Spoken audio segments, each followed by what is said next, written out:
Impeachment de Alexandre de Moraes. Pois é, ontem só se falou da prisão domiciliar de Jair Bolsonaro, que foi decretada pelo Alexandre de Moraes de maneira totalmente antijurídica, de maneira abusiva. E quando um juiz comete abuso, ele comete crime de abuso de autoridade. E antijurídica, abusiva, criminosa, porque é uma prisão domiciliar decretada sem nenhum respaldo do direito brasileiro. Sem nenhum respaldo não só do direito brasileiro, bem como da Declaração Universal dos Direitos Humanos. Ela vai contra tudo que o nosso ordenamento jurídico prescreve, tanto na jurisprudência quanto nas recomendações de entidades como o Conselho Nacional de Justiça e tantos outros documentos em jornadas de direito promovidas por tribunais superiores em todo o país, mas também contra a doutrina, que, é claro, trabalha com a lei e, portanto, é contrária a toda a legislação brasileira, desde a infraconstitucional, como é o caso do Código Penal brasileiro, do Código de Processo Penal Criminal brasileiro e de toda a legislação especial criminal. E, sem dúvida nenhuma, afronta a nossa lei maior, a Constituição brasileira, em especial no que diz respeito aos direitos e garantias fundamentais, como a liberdade de discurso e o devido processo legal. Não cabe aqui discutir, e falei bastante disso ontem, se é justa ou injusta a medida decretada por Moraes. A prisão domiciliar, a conversão das medidas cautelares impostas a Bolsonaro em razão do trabalho que seu filho Eduardo Bolsonaro tem feito nos Estados Unidos para mostrar o abuso de autoridade, os crimes, as violações aos direitos fundamentais que vêm sendo promovidas no Brasil, em especial pelo ministro Alexandre de Moraes. Uma ação que é não só legítima, como representa um exercício regular de direito garantido pelo próprio Código Penal. Veja, o Código Penal, o Código Criminal, que é aquele que estipula, diz quais são os crimes no território nacional. Este código, no seu artigo 359-K, parágrafo 4º, então se você for ao Código Penal, se você não tiver o livro em casa, você pode digitar no Google Código Penal ou vá ao site planalto.gov.br e ali está toda a legislação brasileira. Você busca pelo Código Penal, você vai ver o texto em vigor do Código Penal com todas as suas alterações ao longo dos seus mais de 80 anos de existência. Portanto, está lá no artigo 359-K, parágrafo 4º, que não constitui crime você compartilhar documentos, publicar coisas e fazer campanhas contra crimes de autoridades, contra a violação dos direitos fundamentais em seu país. Bolsonaro entrou por mera perseguição política, por ser réu numa ação penal que jamais deveria existir, por tantos motivos que eu já cansei de explicar também, todos eles escritos, e você pode ler em toda a legislação que eu venho mencionando. Então não cabe dizer se foi justo ou injusto converter as cautelares impostas pelo Moraes em prisão domiciliar sob o argumento de que Bolsonaro descumpriu as medidas cautelares. Não. A decisão que impôs cautelares a Bolsonaro é uma decisão que não tem efeito jurídico, é uma decisão nula, porque ela carece de esclarecimentos, porque ela padece de obscuridade, de omissão e de contradição. Como é que alguém pode ter resguardado o direito de fazer discursos privados e públicos, e sendo esta pessoa uma das pessoas mais famosas do mundo, e no Brasil a liderança política mais popular da nossa história. Fazer um discurso, em especial público, e não ser replicado. Eu já disse ontem, é como se o novo Papa saísse na Praça de São Pedro, de cirola, cantando Babalu em grego. Ele ia ser filmado e a sua imagem cantando de cirolas ia para todo mundo. Moraes, com as suas cautelares, ele acabou dizendo: não, Moraes não está proibido de andar descalço, ele só não pode pisar no chão. Percebem como isso é impossível? Mas não só trata-se de uma decisão ilegal e, portanto, nula sem efeito jurídico, porque está contaminada com contradições, com omissões e obscuridades, não só por conta disso, mas também porque ela vem a reboque de um processo de perseguição contra o filho de Bolsonaro, que está exercendo um direito regular, um direito legítimo. Está exercendo regularmente um direito legítimo. E mais, tudo para acusar a violação de direitos humanos num processo, numa ação penal, na qual está seu pai, na qual estão quase 2.000 brasileiros enredados, porque em nenhum momento foi respeitado o devido processo legal. Em especial, no caso deste núcleo duro, em especial de Bolsonaro e 31 outras pessoas denunciadas e agora réis como as cabeças da tentativa de golpe. Dentre muitas, dezenas de razões da nulidade, fico com apenas uma para exemplificar. O artigo 1º da Lei 8.038 de 1990, que regulamenta como se dá o processo criminal em casos criminais, onde o STF funciona como tribunal de origem, portanto, a ação penal contra Bolsonaro é uma ação regulada pela Lei 8.038 de 1990. Essa lei diz, já no seu artigo 1º, não precisa ir muito longe, que quando o PGR, que é o chefe do Ministério Público da União, recebe da Polícia Federal o relatório sugerindo a denúncia dos investigados, a lei, no seu artigo 1º, diz que o PGR ele tem 15 dias úteis, para oferecer a denúncia, pedir esclarecimentos, pedir novas diligências ou determinar o arquivamento quando não entender que existem crimes naquele relatório. 15 dias. Mas 15 dias é o prazo quando não existem investigados presos. Porque se existirem investigados presos,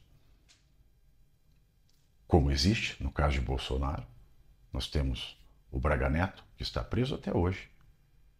À época, Mauro Cid estava preso, que também faz parte desse combo de denúncias que viraram ações penais. O prazo é de 5 dias. Portanto, 5 dias úteis. Poderia o PGR ter solicitado mais prazo, porque os documentos eram muitos e o caso era complexo? Sim. A lei diz que o prazo pode até ser indeferido, né? Ou deferido de maneira indefinida. Esse prazo de 5 dias pode ser um prazo indefinido. O PGR poderá entregar a denúncia quando bem entender, se e somente se todos aqueles investigados que estiverem presos preventivamente, que é o caso do Mauro Cid, eles forem soltos. Mas não é somente soltar. A questão é a seguinte: ninguém, além da proibição de estarem presos preventivamente, podem estar cumprindo medidas cautelares, como proibição de um conversar com o outro, como uso de tornozeleira eletrônica, como restrição de saída final de semana, etc. e tal. E praticamente todos que foram denunciados estavam cumprindo alguma medida cautelar. Então, esses 5 dias não poderiam ter sido prorrogados. Se a Polícia Federal entregou ao Paulo Gonet o relatório da sua investigação, entre aspas, porque também cheio de nulidades, no dia 26 de novembro de 2024, o prazo para que Paulo Gonet apresentasse a denúncia ao STF encerraria no dia 3 de dezembro de 2024. Mas ele só fez a denúncia no dia 18 de fevereiro de 2025. Perdeu-se o prazo. A denúncia não deveria proceder. A culpa do PGR. Mas o STF, em especial a primeira turma, onde está Alexandre de Moraes, ignorou a lei. Ignorou a lei. E ignorou um vício insanável, que é a perda do prazo. Só para ficar neste exemplo, para mostrar que não se deve nem discutir se Bolsonaro descumpriu ou não descumpriu cautelar, o fato é que essa cautelar jamais deveria ter existido. Até mesmo porque ele jamais, segundo o devido processo legal brasileiro, jamais poderia ser réu nesta ação penal. Todavia, essa decretação da prisão domiciliar de Bolsonaro causou uma comoção nacional muito grande, em especial porque na véspera, domingo, dia 3, as capitais brasileiras e muitas cidades fizeram grandes manifestações, pedindo o impeachment de Alexandre de Moraes. E esse clamor, ele foi multiplicado, elevado à enésima potência depois da decretação da prisão domiciliar de Bolsonaro, tanto é que ontem, terça-feira, dia 5 de agosto, senadores, eles ocuparam a mesa do Senado e obstruíram os trabalhos e prometem continuar a sua obstrução, parar todas as pautas até que seja instaurada uma comissão de impeachment para o ministro Alexandre de Moraes e até que se comece a falar em anistia para todos os presos políticos e perseguidos políticos do 8 de janeiro. E veja, não estou dizendo aqui que são culpados ou inocentes, são perseguidos políticos simplesmente porque não tiveram o devido processo legal respeitado. Quanto ao impeachment do Moraes, nós temos já sites, nós temos pessoas fiscalizando o que os senadores, porque impeachment de ministro supremo é no Senado, o que os senadores têm dito a respeito. Existe um placar, existe um mapeamento de quem é a favor, de quem é contra e de quem está indefinido. Existe um pedido para abertura desse procedimento de impeachment de Alexandre de Moraes e tem se dito que 38 senadores já assinaram e que precisam de mais 3 assinaturas. Eu entendo o simbolismo desse pedido contar com 41 assinaturas, que é a maioria simples do Senado Federal, porque isso confere simbolismo. Isso dá um peso maior. Mas não é necessário que existam 41 assinaturas para que esse procedimento vá adiante. Então eu vou dar uma colaboração. Já no ano passado, em 2023, e também em alguns momentos deste ano, eu fiz um organograma, eu fiz um parecer, li a Constituição da República, li a Lei de Abuso de Autoridade, li a Lei do Impeachment e li o Regimento Interno do Senado e coloquei todos esses documentos jurídicos, todos esses diplomas jurídicos, todas essas normas do ordenamento jurídico brasileiro para conversar e expliquei que basta um só senador, bravo e consciente o suficiente do regimento interno e das possibilidades legais que existem no Brasil, para que, pelo menos, pelo menos o procedimento de impeachment seja instaurado. Então, para que não se caia no esquecimento, eu vou trazer aqui para vocês de forma didática. Mandem esse vídeo para o seu senador, printem os quadros que eu vou colocar para que vocês entendam, para que vocês não sejam enganados e para que os 81 senadores não tenham mais desculpa de dizer: ah, não foi possível, não conseguimos o número de assinaturas. Então vamos à explicação. Vamos à explicação legal. Em primeiro lugar, vamos falar do impeachment de ministro do STF. Em 1950, nós vemos entrar no ordenamento jurídico brasileiro a lei dos crimes de responsabilidade, que estipula quais são esses crimes e também desenha qual é o rito processual, qual é o passo a passo para que um crime de responsabilidade, natureza política, portanto, seja processado e julgado. E a pena é o impeachment. Esta lei está em vigor até os dias de hoje. E esta lei, ela foi recepcionada pela Constituição de 88, tanto que foi a lei que regeu o impeachment tanto do ex-presidente Collor quanto da ex-presidente Dilma. É esta lei que deve reger, em conjunto com o regimento interno do Senado e as demais normas do direito brasileiro, o impeachment de qualquer ministro do STF. A Constituição de 88 ela reafirmou a competência privativa do Senado Federal para processar e julgar os crimes de responsabilidade dos ministros do STF.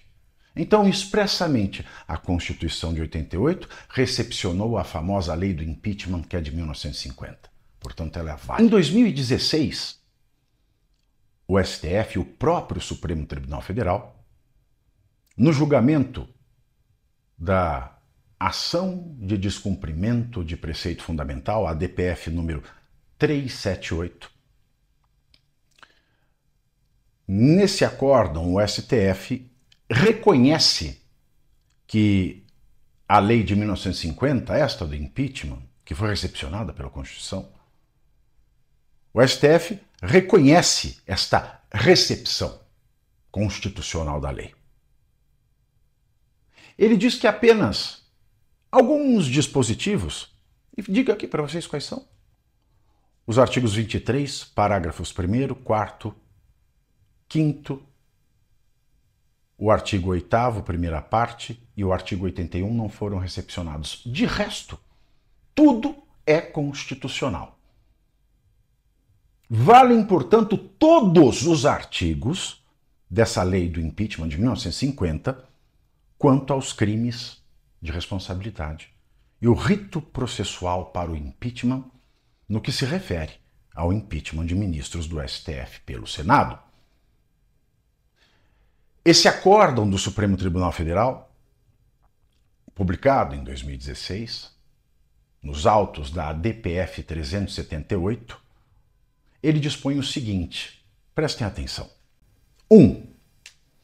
Na ausência de regras específicas acerca dessas etapas iniciais do rito no Senado, aplicam-se as regras da Lei 1079 de 1950, a Lei do Impeachment. 2.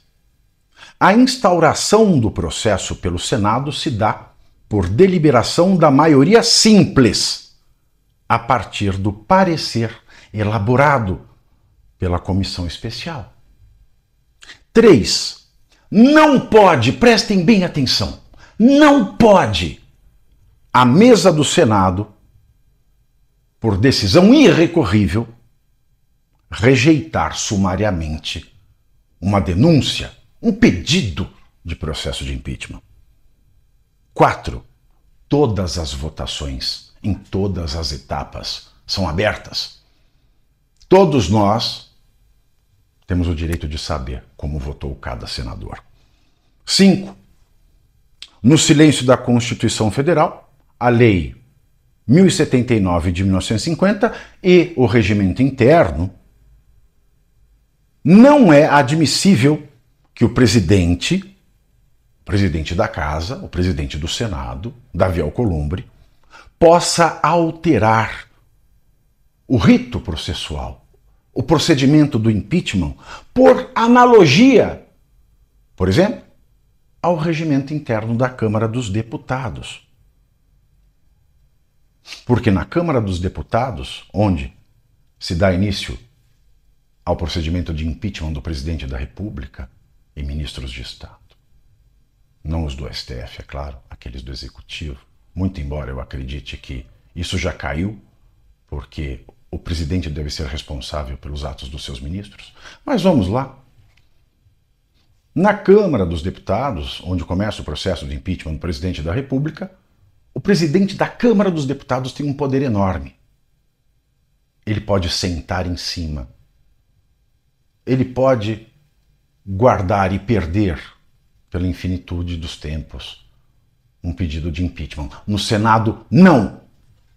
E o presidente do Senado não pode, por analogia, fazer a mesma coisa. Não é admissível que o presidente do Senado possa alterar o rito processual por analogia. É o que se extrai. É o que se extrai do entendimento do próprio STF no acórdão da DPF 378.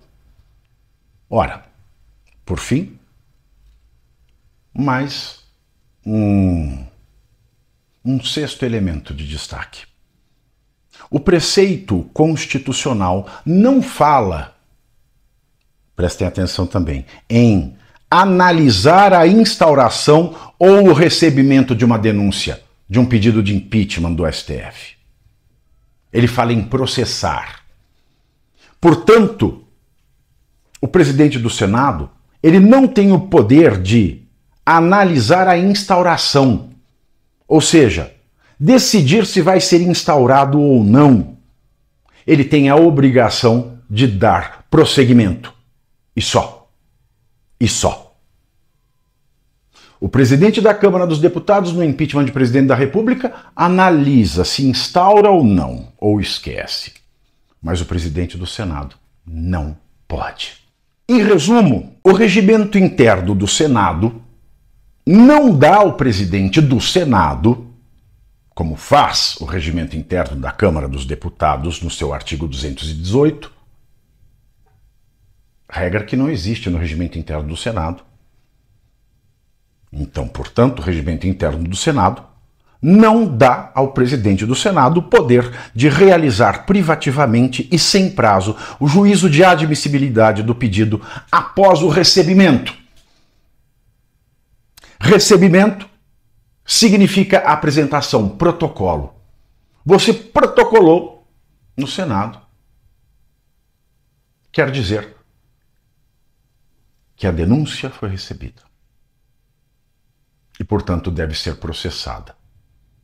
E nem o presidente nem a mesa diretora têm o direito de analisar se processo ou não. Eles têm a obrigação. E quem não cumpre obrigação legal prevarica. E prevaricação é crime. E se prevaricarem, aquele que protocolou e, portanto, o Senado recebeu o protocolo da denúncia do pedido de impeachment, ele pode dizer: não vai processar não? Você não pode analisar. Se ele prevaricar, ele dá voz de prisão por prevaricação. Uma, duas, quantas vezes isso acontecer? Continuando. O Senado não pode aplicar um procedimento O Senado não pode aplicar um procedimento do regimento interno da Câmara por analogia no processo de impeachment. Outro ponto. O próprio regimento interno do Senado incorpora a lei de 1950, a lei do impeachment. No artigo 308, no artigo 380, inciso 1º do regimento interno do Senado, nós temos que, será o documento protocolado lido na sessão seguinte à do protocolo. O mesmo artigo 380, no seu inciso 2º, estipula que, na mesma sessão da leitura, que é a sessão seguinte à data do protocolo do pedido de impeachment lá no Senado, então, nessa mesma sessão da leitura, será eleita comissão especial. E, por fim, ainda no regimento interno do Senado, o artigo 382 diz: aplicar-se-á no que couber o disposto da Lei 1079 de 1950. Veja que ela foi recepcionada e incorporada no próprio regimento interno do Senado Federal. Outro ponto, para que vocês saibam bem: recebida a denúncia, protocolado o pedido de impeachment, protocolado o pedido do processo de impeachment, que é a denúncia por crimes de responsabilidade contra ministros do STF, a mesa do Senado tem a obrigação, não pode se esquivar sob pena de crime de prevaricação, ela deve ler a denúncia na próxima sessão, a data do protocolo, e automaticamente instaurar comissão especial. E essa comissão especial vai ter 10 dias para fazer o seu parecer. 10 dias. 10 dias. O juízo de admissibilidade, aí sim, a análise que vai dizer o processo merece ir adiante ou não, ela só é feita a partir do momento em que essa comissão especial fez o seu parecer. E ela tem 10 dias para fazer a partir da instauração da comissão. Aí ela vai distribuir para os 81 senadores esse parecer e os 81 vão votar aberto, todos vão saber o voto de quem é quem, se o procedimento de impeachment vai adiante ou não. E vai adiante se tiver o voto da maioria simples, ou seja, de 41 senadores. Aí o processo vai adiante. Quero apresentar para vocês os dispositivos legais, as bases jurídicas do que eu estou afirmando. Constituição Federal, artigo 52. Compete privativamente ao Senado Federal, inciso 2, processar e julgar os ministros do Supremo Tribunal Federal, os membros do Conselho Nacional de Justiça e do Conselho Nacional do Ministério Público, o Procurador-Geral da República e o Advogado-Geral da União nos crimes de responsabilidade. Crimes apresentados pela Lei 1079 de 1950. Dito isso, quanto à Constituição, a Lei 1079 de 1950, de 10 de abril de 1950, recepcionada naquilo que foi recepcionada pela Constituição de 88, conforme declarado pelo próprio Supremo Tribunal Federal, na ADPF 378, no ano de 2016. O que diz essa lei? Artigo 39. São crimes de responsabilidade dos ministros do Supremo Tribunal Federal proferir julgamento quando, por lei, seja suspeito na causa. Preciso falar mais alguma coisa? Preciso falar alguma coisa? E veja, não importa que o plenário do STF tenha decidido que Alexandre de Moraes, Cristiano Zanin e Flávio Dino não sejam suspeitos. Não importa, essa decisão cabe ao Senado. Cabe ao Senado. Essa suspeição é clara, essa inimizade é clara. Quem está agindo contra a lei é o Supremo. Eis aqui um crime de responsabilidade. Veja que você já consegue enredar aí o Barroso. Vencemos o bolsonarismo. O Alexandre de Moraes, é claro. Flávio Dino, que chamou Bolsonaro de diabo, e Cristiano Zanin, por razões óbvias. Outro crime de responsabilidade de ministro do STF previsto no artigo 39 da Lei 1079, de 10 de abril de 1950. Exercer atividade político-partidária. Outro, ser patentemente desidioso, ou seja, relaxado. Ou seja, fazer nas coxas, fazer de qualquer jeito. Não ter a atenção, o cuidado, a prudência. Não ser prudente, cuidadoso no cumprimento dos deveres do seu cargo. O tanto de erro de português em cada decisão do Moraes, só isso enquadra aqui. Sem contar, é claro, as inúmeras aniquilações de obrigações do magistrado, em especial aquelas da Lei Orgânica da Magistratura Nacional, que o Moraes insiste em aniquilar. Mais um, proceder de modo incompatível com a honra, dignidade e decoro das suas funções. Lembram do Alexandre de Moraes? Não fosse só isso. Um juiz dar entrevista como ele fez para o Globo também se enquadra aqui. Portanto, nós temos pelo menos 4 crimes de responsabilidade, cuja pena é o impeachment, passíveis de serem aplicadas ao Moraes, ao Cristiano Zanin, ao Barroso e ao Flávio Dino.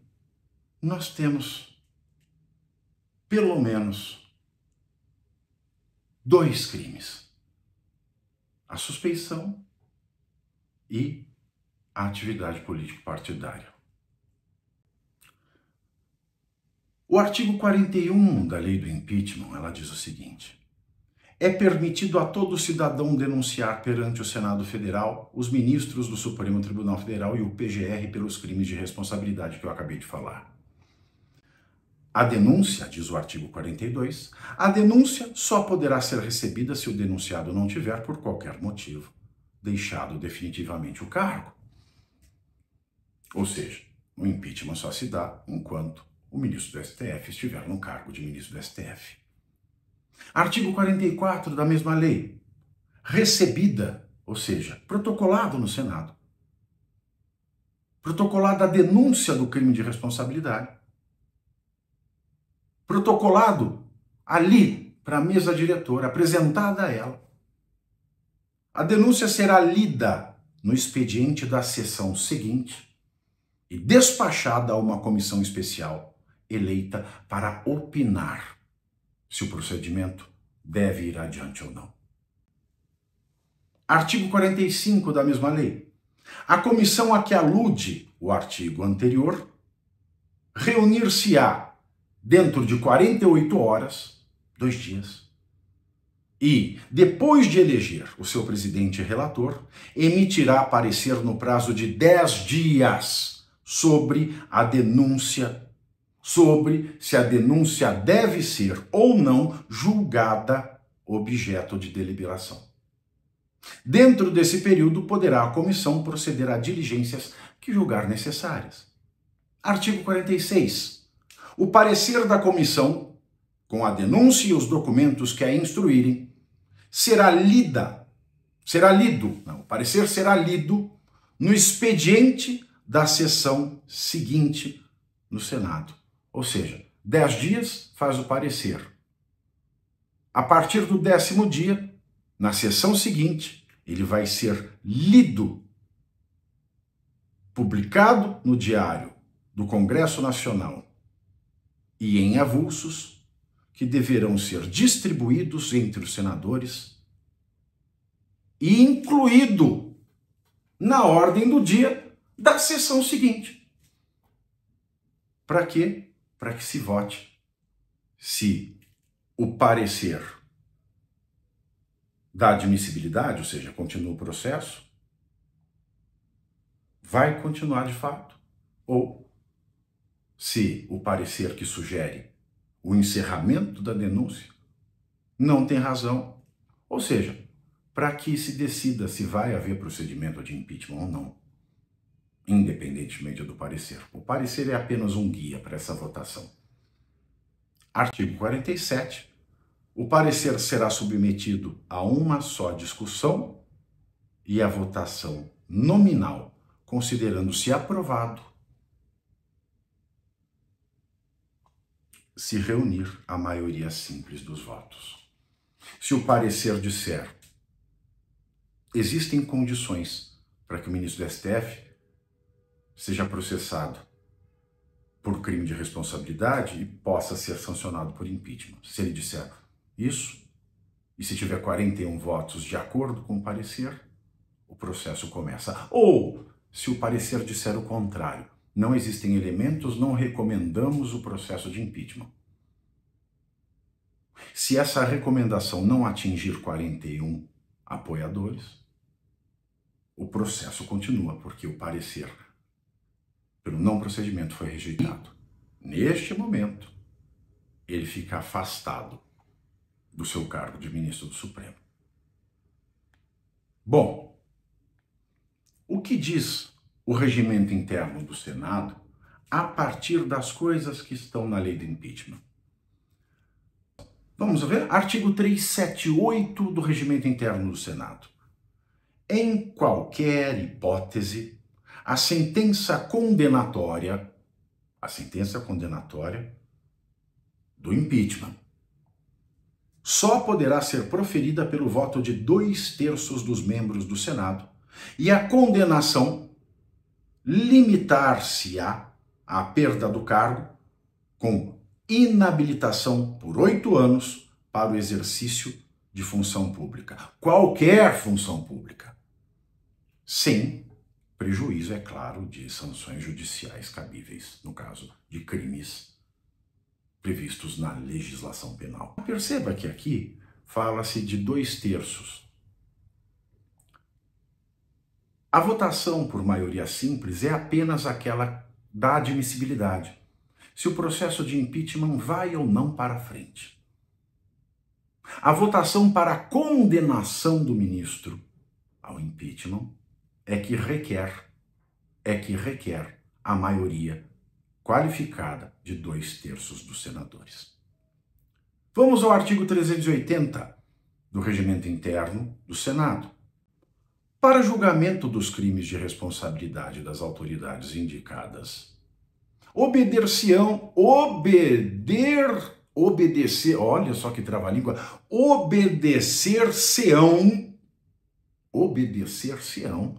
as seguintes normas. 1. Recebida pela mesa do Senado a autorização da Câmara, isso no caso do presidente da República, que não é o nosso caso. E 2, que é o nosso caso, o ministro do STF. Inciso 2 do artigo 380.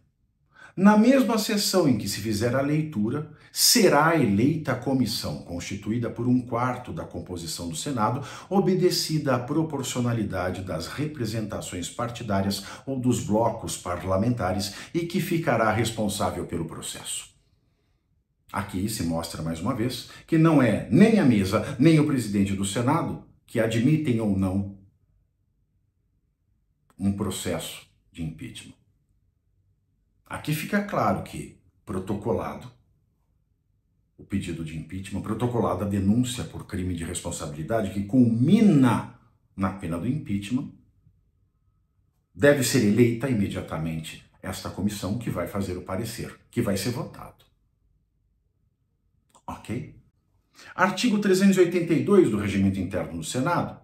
No processo e julgamento a que se referem os artigos 377 a 381, aplicar-se-á no que couber o disposto na Lei 1079, de 10 de abril de 1950, a Lei do Impeachment.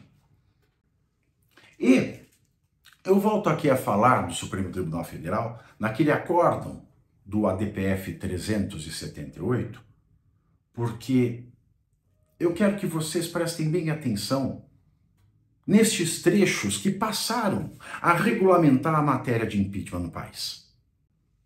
O item 3.2 desse acórdão diz o seguinte: diante da ausência de regras específicas acerca dessas etapas iniciais do rito no Senado, deve-se seguir a mesma solução jurídica encontrada pelo STF no caso Collor, qual seja a aplicação das regras da Lei 1079 de 1950 relativas a denúncias por crimes de responsabilidade contra ministros do STF ou contra o PGR. 3.3. A instauração do processo pelo Senado se dá por deliberação da maioria simples dos seus membros.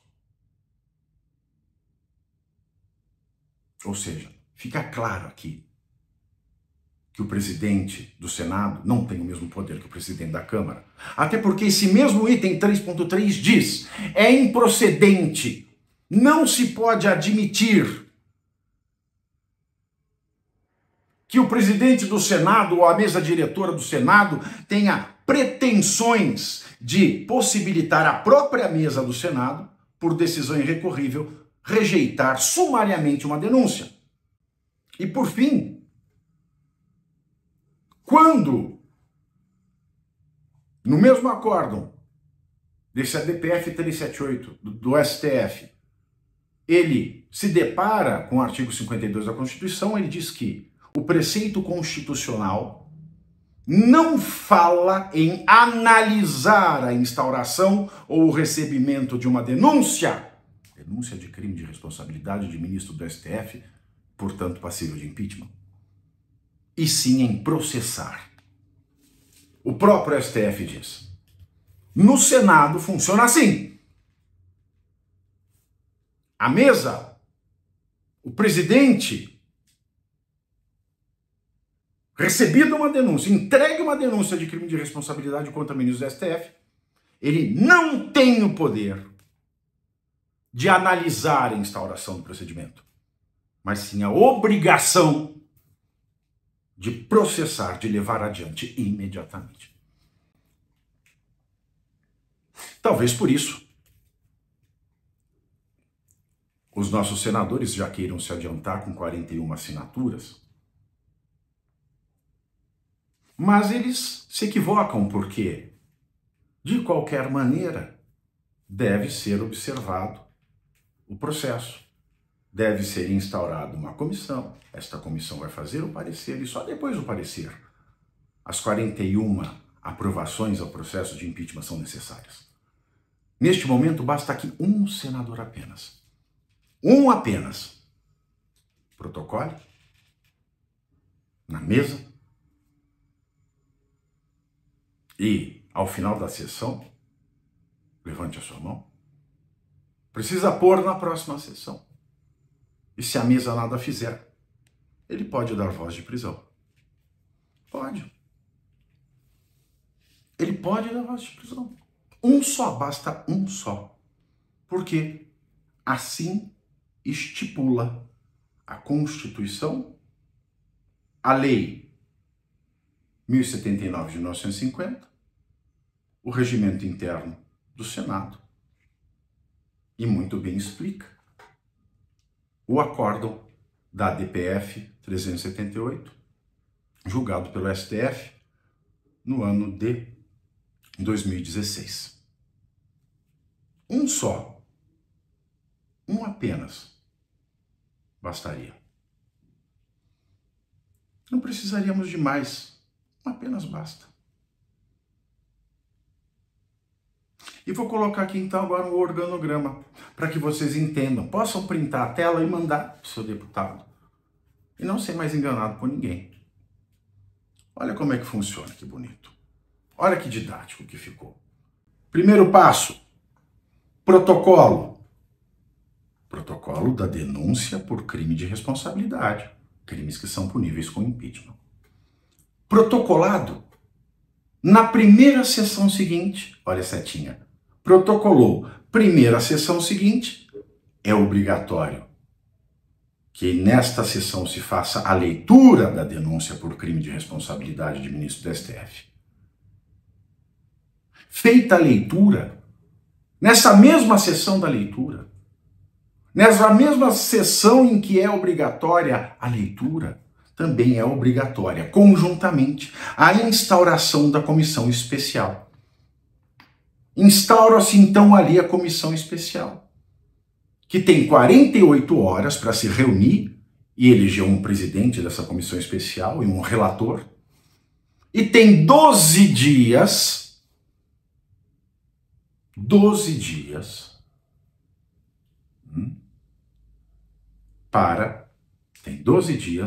para fazer o seu parecer de admissibilidade de aceitação da denúncia. Por que 12 dias? Eu não falei 10? São 10 dias contados da eleição do presidente e do relator dessa comissão especial. Portanto, se essa comissão especial instaurada no dia da leitura, que tem que se dar obrigatoriamente, independentemente da vontade da mesa, do presidente da casa, se essa comissão escolhida ali, na sessão seguinte à do protocolo da denúncia, não foi instaurada, é crime. Se ela não foi instaurada, é crime. Se ela não for lida, é crime. Crime de prevaricação. Pode-se dar voz de prisão. Qualquer senador pode lhe falar. Esteja preso. Até um cidadão do povo. Se eu for no Senado, estiver na sessão, vê que teve um protocolo e na sessão seguinte ao protocolo não leram e não instauraram a comissão, qualquer um pode gritar, esteja preso. E a pessoa tem que ser presa em flagrante delito de prevaricação. Ah, não vai dar nada? Faça-se quantas vezes for necessário, pelo menos se mostra que a lei não vale nada para quem está em Brasília. Então é 12 dias para o parecer, por quê? Na primeira sessão seguinte ao do protocolo, faça a leitura da denúncia, instaura-se a comissão. A partir desse momento, 2 dias servem para a eleição de presidente e relator. E a partir do momento em que se elegem presidente e relator, é que começam a correr os 10 dias para o parecer de admissibilidade da denúncia. De admissibilidade do processo que pode levar ao impeachment. 10 dias a partir da eleição do presidente e do relator, que podem levar 2 dias. Então, a partir da leitura e da instauração, em 12 dias o relatório, o parecer da admissibilidade da denúncia, tem que ser entregue aos 81 senadores. Entregue na primeira sessão, após a entrega desse parecer, é obrigatória a leitura do parecer e também é obrigatório conjuntamente que se distribua ali o parecer, naquela sessão, para que todos tenham em mãos. E também é obrigatório conjuntamente, naquela mesma sessão, que se discuta e se vote nominalmente, abertamente, se o parecer, ele é acolhido ou não. Se o parecer diz que o processo de impeachment deve rolar, o processo de impeachment vai rolar por maioria simples. Precisamos de 41 votos. Se o parecer disser que não deve haver processo de impeachment, para que não haja, 41 senadores devem votar para que não haja. Maioria simples. Então, recapitulando, protocolo. Primeira sessão seguinte, leitura mais a instauração da comissão especial. Até 2 dias depois, eleição interna para presidente e relator. 10 dias depois dessa eleição, ou 12 dias depois da leitura da denúncia, é o dia da publicação do parecer. Da publicação do parecer, na primeira sessão seguinte, deve haver, na mesma sessão, a leitura, a distribuição do parecer para os presentes, a discussão e a votação nominal. E, se 41, ou seja, a maioria simples, aprovarem, disserem que a denúncia tem fundamento, e que o processo de impeachment vai começar, a partir desta aprovação, dá-se ciência ao ministro que tem 10 dias para apresentar sua defesa preliminar. 10 dias. 10 dias. Ele tem que ser avisado em 10 dias da aprovação do processo. E em 10 dias ele tem que apresentar sua defesa preliminar. Decorridos esses 20 dias da aprovação, no máximo, porque são 10 dias para notificar o ministro do STF e 10 dias para ele fazer a defesa prévia, deve vir um novo parecer. Tenha o ministro apresentado defesa ou não. Apresentou, melhor para ele. Não apresentou, a comissão vai fazer um novo parecer, com ou sem defesa. 20 dias depois da aprovação, vem um novo parecer. O ideal é, claro, que tenha a defesa prévia para que essa comissão possa cotejar, possa ouvir a parte denunciada. Feito esse novo parecer, em 48 horas, esse novo parecer tem que ser incluído na ordem do dia, tem que ser distribuído esse novo parecer e, na ordem do dia especificado, haverá a leitura do novo parecer, mais discussão e votação nominal do conhecimento ou não da materialidade da denúncia, dos crimes de responsabilidade. E por maioria simples, ou seja, 41 senadores, vai se decidir ou não se o processo continua. Qual é a diferença do primeiro parecer para o segundo? O primeiro parecer, que é aquele que protocola-se a denúncia do crime de responsabilidade do ministro do STF, crime punível com impeachment. Protocolado, na próxima sessão, é obrigatório que exista a leitura da denúncia, a instauração da comissão especial. Se isso não acontecer, é crime de prevaricação da mesa. É crime de prevaricação do presidente do Senado, que não tem o mesmo poder do presidente da Câmara. Protocolou a denúncia.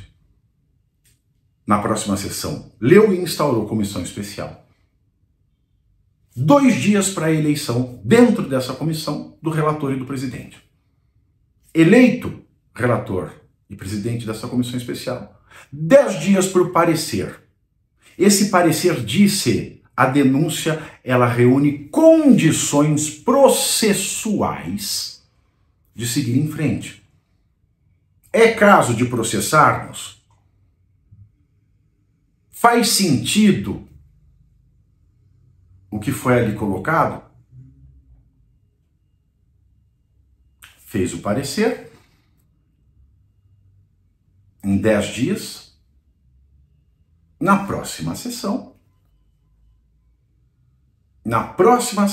da publicação desse parecer em 10 dias, vai se distribuir uma cópia para cada um, vai se discutir, se vai votar. Se a maioria simples, 41, decidir que vai ter processo, o Senado tem 10 dias para dar ciência ao ministro do STF.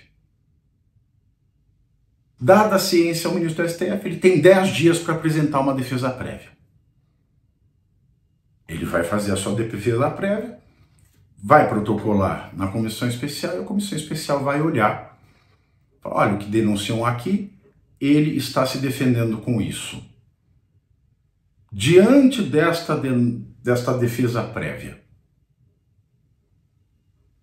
a comissão faz um novo parecer, dizendo, olha, ele explicou bem, não é bem isso. Ou ele não apresentou nenhuma defesa. Olha, ele não tem o que dizer, ele se manteve silente, tendo a obrigação de se manifestar. E nesse caso, quem cala consente. Faz um novo relatório, coloca-se na ordem do dia e neste dia lê-se um novo parecer, discute-se e se vota. E a maioria simples vai decidir de novo,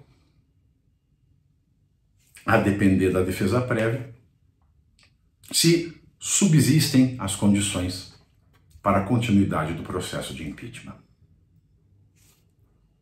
Feito isso, aprovada por maioria simples, imediatamente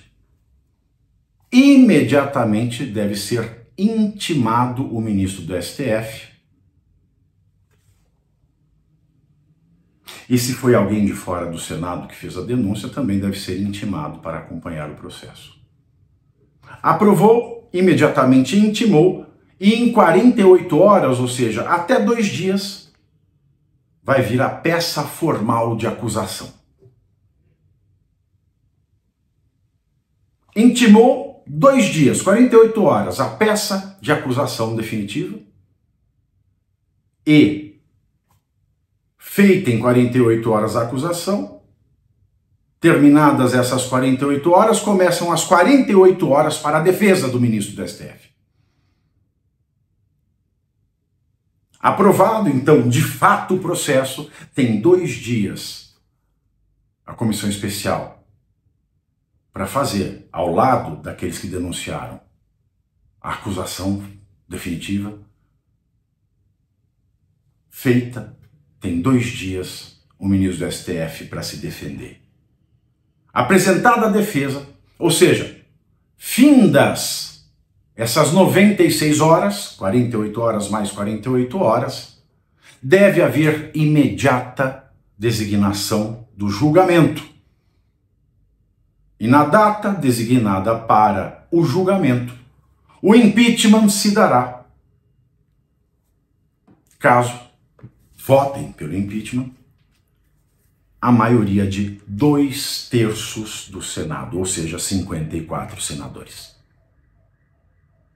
Então está aí o que pode acontecer. Portanto, senhores, vamos adiantar? Vamos começar a apontar o dedo para quem prevarica? Porque a comissão de análise do crime de responsabilidade de Alexandre de Moraes já poderia há muito tempo ter sido instaurada. E se o Senado já estivesse num estágio avançado desse processo, muitas das desgraças que nós estamos vivendo não teriam acontecido, em especial as desgraças econômicas que nós, povo, vamos ter que aguentar nos nossos ombros por sanções tributárias. O momento de agir.